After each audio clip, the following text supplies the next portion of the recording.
ආයුබෝවන් යාළුවනේ අද මම ඔයාලට අරගෙන ආවේ මෑත කාලයේ බොලිවිඩිය අපිට දකින්න ලැබුණු ඉතාමත් වෙනස් ඒ වගේම කුතුහලයෙන් හා හාස්‍යයෙන් පිරුණු අමුතුම විදිහේ ආදර කතා සිනමා නිර්මාණ සමාලෝචනයක්. ඒ තමයි සයිඩ් කපූර් සහ ක්‍රිති සෙනොන් ප්‍රධාන චරිත නිරූපණය කරන තේඩී බාතෝන් මේන් නයිසා උල්ජා ජියා චිත්‍රපටය. ඉතින් යාළුවනේ අපි හැමෝම සාමාන්‍යයෙන් ආදර කතා ඕනතරම් බලා තිබෙනවනේ.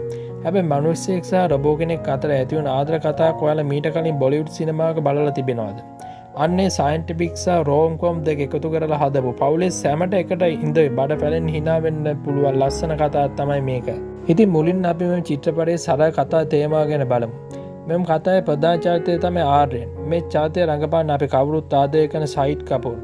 ආර්යන් කියන්නේ මුම්බයි නගරේ ජීවත් වෙන ඉතාමත් දක්ෂ රොබොටික් ඉංජිනේරුවෙක්. එයා තාමත් තනිකඩෙක්. හැබැයි එයාගේ පවුලේ අය විශේෂයෙන් මෙයාගේ අම්මයි තාත්තයි සීයයි හැමෝම එයාට ලොකු බලපෑමක් කරනවා ඉක්මනට කසාදයක් කරගන්න කියලා. හැබැයි ආරයන්ට ගැලපෙන එයා සෙවනනි වගේ තේරුම් ගන්න පුළුවන් කෙල්ලෙක් එයාට මුණ ගැහෙන්නේ නැහැ. ඉතින් ඔන්න ඔය අතරේ තමයි ආරයන්ට අවස්ථාවක් ලැබෙන ඇමරිකාවෙන් එයාගේ ලොකු අම්මාව බලන්න යන්න.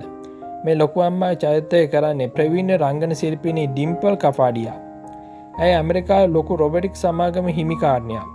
ඇමරිකාවේ අය ආර්යන් නෙහිදී මුණ ගැහෙනවා. ඊටම ලක්ෂණ කාටවත් වරදක් කියන්න බැරි හැම වැඩ කරන පිළිවෙලින් කරන සුන්දර තරුණියක්. ඇය තමයි සිප්‍රා. මේ චරිතයට පනපවන්නේ ක්‍රිති සෙනොන්. ඉතින් සිප්‍රා දැකපු ගමන් ආර්යන් ඇය කෙරෙහි දැඩිසේ ආකර්ෂණය වෙනවා. සිප්‍රා කියන්නේ ලොකු අම්මගේ ලේකම් කියලා තමයි ආර්යන් හිතන්නේ. දවස් කීපයක් එකට ගත කරද්දී සිප්‍රාගේ හැසිරීම, කතා කරන විදිය සහ ආර්යන්ව බලාගන්න විදිය නිසා ආර්යන් ඇයට අවංකව ආදරය කරන්න පටන් ගන්නවා. හැබැයි කතාව උඩු යටුකුරු වෙන්නේ මෙතනදී.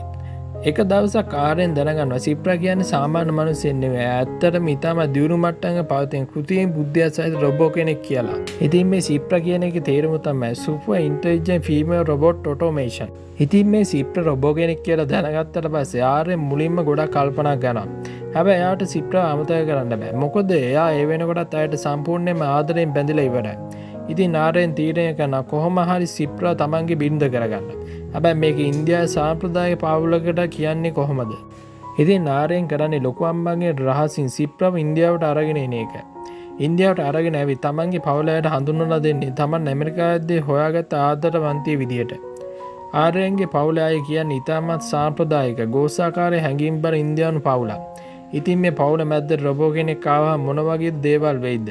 අන්න එතන සිට තමයි මේ චිත්‍රපටයේ නියම හාස්‍යම ආරම්භ වෙන්නේ. ඉතින් මේ සිප්‍රාට හැඟීම් නැහැ. ඇය ක්‍රියා කරන්නේ නැගේ ප්‍රෝග්‍රෑම් එකට අනුව. පවුලේ අය සිප්‍රාට දෙන විවිධ අමුතු අනකිරීම් ඉන්දියානු චාරිත්‍ර වාරිත්‍ර සිප්‍රා අකුරට මිටු කරන්න යනකොට සිදුවන අවුල් ජාලාවන් නිසා ප්‍රේක්ෂකයන්ට නොනවත්වා hina වෙන්න පුළුවන්.